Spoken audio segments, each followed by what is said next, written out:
C'est pas la migration qui pour nous est la bonne solution pour notre défi démographique. Non, on pense pas. On pense qu'on doit aussi vraiment concentrer sur les Hongrois qui veulent avoir des enfants.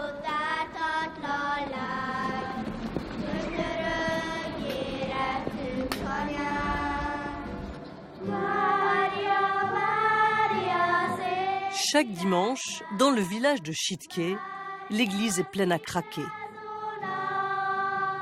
Près d'un tiers du village assiste à la messe. Une population à l'image de la Hongrie d'aujourd'hui, chrétienne, blanche et vieillissante. Mais la relève n'est peut-être pas si loin.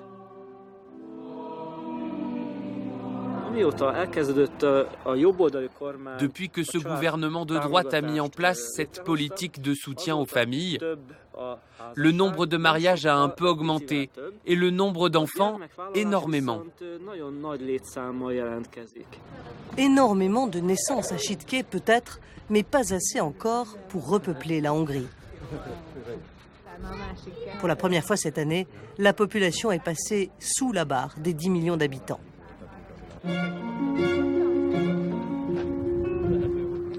Alors, dans ce contexte de panique démographique, la famille Morotz fait figure d'idéal.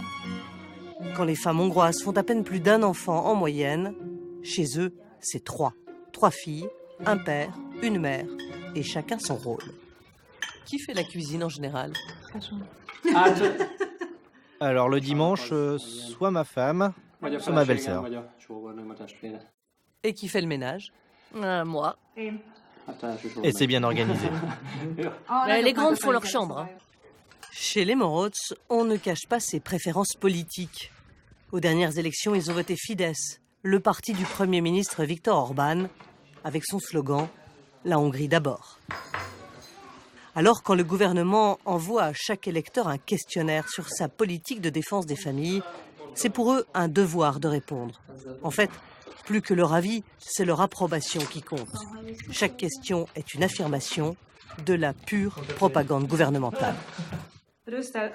Bruxelles veut mettre en place un mécanisme pour favoriser l'installation permanente des migrants. De notre point de vue, nous n'avons pas besoin d'immigration, mais de renforcer le soutien aux familles élevant des enfants et d'encourager la volonté d'en avoir. Vous êtes d'accord? Oui. Pourquoi? En Hongrie, ce sont les Hongrois qui doivent résoudre ce problème de diminution de la population. Si les gens constatent qu'ils sont soutenus, il y aura plus d'enfants qui naîtront. Approuvez-vous le fait que ce soutien doit être encore plus important si l'on élève plusieurs enfants? Oui. Il faut bien empêcher d'une manière ou d'une autre qu'un jour on disparaisse. C'est un vilain mot. C'était la tendance. Mais maintenant, avec ce système d'aide, peut-être qu'on peut réussir à inverser la tendance. Ce sera donc oui à toutes les questions. Un véritable plébiscite pour Viktor Orban, sa politique anti-immigration et pro-famille. Laszlo et Boglarka sont tous deux techniciens dans une usine avec un revenu confortable, 3 enfants à charge, ils ne payent pas d'impôts et ils ont droit à 32 000 € de l'État pour l'achat d'un logement neuf. Le gouvernement leur donne même de l'argent pour partir en vacances, comme cet automne, 4 jours de bonheur familial à Gyula, dans l'est du pays, quasiment tout frais payé. C'est ton château, regarde. Et ici, c'est le château fort. Quand j'étais là-haut, j'avais peur. La petite Lolita, tout à ses souvenirs de vacances. Les 2 aînés, tout à leur devoir. Natalia est en 3e au collège public, où elle suit notamment des cours de morale catholique. Extrait de son manuel scolaire. C'est à l'adolescence qu'on se construit et qu'on se fixe. Si les parents sont de même sexe, l'enfant prendra progressivement exemple sur eux et fixera son identité sexuelle sur ce modèle. Je pense que c'est vrai. Pourquoi ? Beaucoup de gens disent qu'un enfant trouve normal ce qu'il voit à la maison. Si un enfant est élevé par un couple qui se dispute toujours ou par un couple de même sexe, il reproduira en société ce qu'il a vu à la maison. La constitution hongroise, adoptée sous le gouvernement Orbán, a gravé dans le marbre quelques principes. Les racines chrétiennes de la Hongrie ou l'affirmation du mariage comme une union entre un homme et une femme. Toute loi sur le mariage homosexuel est de fait impossible. Katalin Novák est l'une des 2 seules femmes ministres du gouvernement chargée de la famille, gardienne des traditions. Le mariage, c'est uniquement sauvegardé pour les couples de différents sexes, en fait. Pourquoi ? Mais pourquoi pas ? Pourquoi pas ? Je vous pose la question. Quelle est la raison de le changer ? C'était toujours comme ça. Donc, le mariage, c'était toujours exclusivement pour les gens et les hommes, et les hommes et les femmes. Donc, on ne l'a pas changé. C'est justement ça. Dans la Hongrie rêvée de Viktor Orbán, les valeurs libérales ont de moins en moins droit de cité. Un lieu à Budapest les propage encore. L'Université d'Europe centrale, fondée par le milliardaire américain George Soros, devenu la bête noire du régime. Il symbolise l'engagement pour la tolérance, l'état de droit, la démocratie libérale, la société ouverte, la compréhension des nations.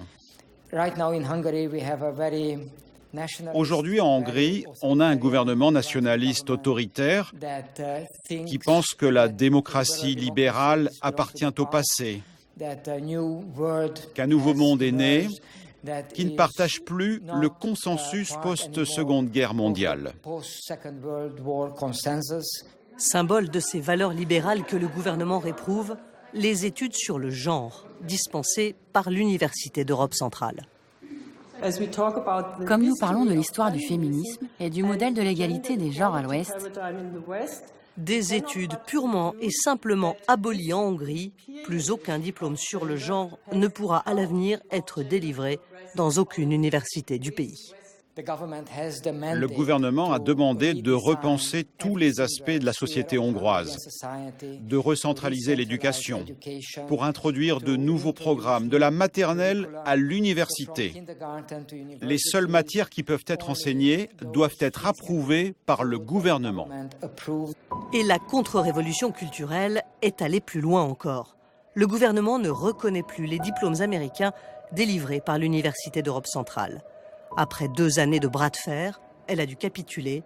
Début décembre, c'est à contre-cœur qu'elle a annoncé son déménagement en Autriche après 27 ans à Budapest. C'est un jour sombre pour la liberté en Hongrie. C'est un jour sombre pour la liberté académique. Ce que nous avons vu au cours des dernières années, c'est que le gouvernement attaque une série de libertés. Pas seulement la liberté de notre université, pas seulement les libertés académiques, mais la liberté d'autres institutions, incluant la presse et la justice. À moins de 200 km au sud de Budapest, la frontière avec la Serbie. Attention, attention. Vous êtes à la frontière hongroise. Si vous endommagez la clôture ou passez illégalement, vous pouvez être accusé de crime en Hongrie. Un nouveau rideau de fer pour repousser les migrants et protéger une Hongrie repliée sur son précaré, certaine qu'elle peut réussir seule à retrouver sa grandeur passée. Des certitudes bousculées toutefois par la réalité économique. Voici l'un des fleurons de l'industrie hongroise. Videoton, sous-traitant pour les grands constructeurs automobiles allemands. Une entreprise qui manque cruellement de bras, alors le patron a déployé les grands moyens ces 5 dernières années. Une période où nous avons augmenté les salaires de plus de 50%. Videoton investit aussi dans de nouvelles installations avec des machines pour remplacer les hommes. Toute la tour fonctionne automatiquement. Automatisation, hausse de salaire, heures supplémentaires n'ont pas suffi. Le patron a dû se résoudre à l'inavouable en Hongrie. Au milieu de cette année, c'est devenu un tel problème que ce n'était plus possible de couvrir nos besoins en interne, à l'intérieur des frontières hongroises. Et donc, on a dû aller chercher un peu plus loin. Et donc ? Eh bien, en production, nous avons à peu près 6300 employés, tout compris. Et cette année, en septembre, nous avons commencé à employer des gens de l'étranger, des travailleurs ukrainiens, ce qui fait qu'aujourd'hui, on a 80 nouveaux collègues ukrainiens. L'immigration ukrainienne pour compenser la pénurie de main-d'œuvre, un aveu que peu d'entreprises acceptent de faire. En 10 ans, la Hongrie a perdu un demi-million d'actifs, partis travailler en Europe de l'Ouest. Et à écouter ces jeunes Hongrois, l'exode ne semble pas près de s'arrêter. Je voudrais partir d'ici. Pourquoi ? Je ne sais pas, mais je ne me sens pas très bien ici. Il y a plus de possibilités à l'étranger. En Autriche, j'ai vu qu'il y a des postes d'électriciens à pourvoir du côté d'Oberdorf. Ici, il faudrait travailler plus pour avoir le même salaire. Partir pour une vie meilleure. Eux aussi en rêvaient, ces milliers de migrants qui frappaient à la porte de la Hongrie en 2015. À l'époque, András allait à la frontière pour les aider avec son association, mais l'assistance aux migrants est désormais passible d'1 an de prison. La loi a aussi instauré une taxe de 25% sur les ONG, soupçonnées d'aider les illégaux. On ne sait pas exactement quels sont les contours de la loi. Le gouvernement pense que tout doucement on va fermer boutique. Il emploie la même technique avec les ONG qui aident les migrants que celle qu'il a utilisée avec l'Université d'Europe centrale. Alors, dans le doute, Migration Aid a décidé de suspendre ses activités. Les stocks de jouets, vêtements, nourriture s'accumulent. Plus aucune famille de migrants ne vient se servir. Mais András ne perd pas espoir. Tôt ou tard, on sera obligé d'accepter des migrants. Je ne vois pas d'autre solution. Même si soudain, demain, toutes les femmes hongroises faisaient un enfant, il faudrait attendre 18 ans pour qu'il arrive sur le marché du travail. Mais la Hongrie de Orbán ne veut compter que sur elle-même. Retour à Sütke. Ni le curé ni le maire ne veulent accueillir de migrants. Et même si personne ici n'en a jamais croisé, les opinions sont arrêtées. Ici, on a la paix. Les enfants peuvent jouer tranquillement dehors, on peut laisser les voitures dehors sans problème, les maisons ouvertes. Les migrants ne se conforment pas aux traditions de l'Europe car ils veulent installer leurs propres coutumes et leur propre religion sur cette terre. Je pense que le bon Dieu a donné une terre à chaque peuple. Chaque peuple doit se réaliser sur sa propre terre. Et on ne peut pas solutionner un problème en se déplaçant ou en émigrant. Dans la famille Moroz, Natalia, l'aînée, rêve de devenir professeure. Sa sœur Kira Stefania, orthophoniste. Chacune veut 2 ou 3 enfants.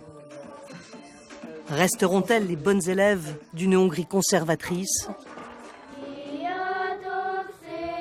Repeupler le pays en faisant des enfants sans ouvrir la porte aux migrants, c'est l'équation démographique qu'aucun pays en Europe n'a réussi à résoudre.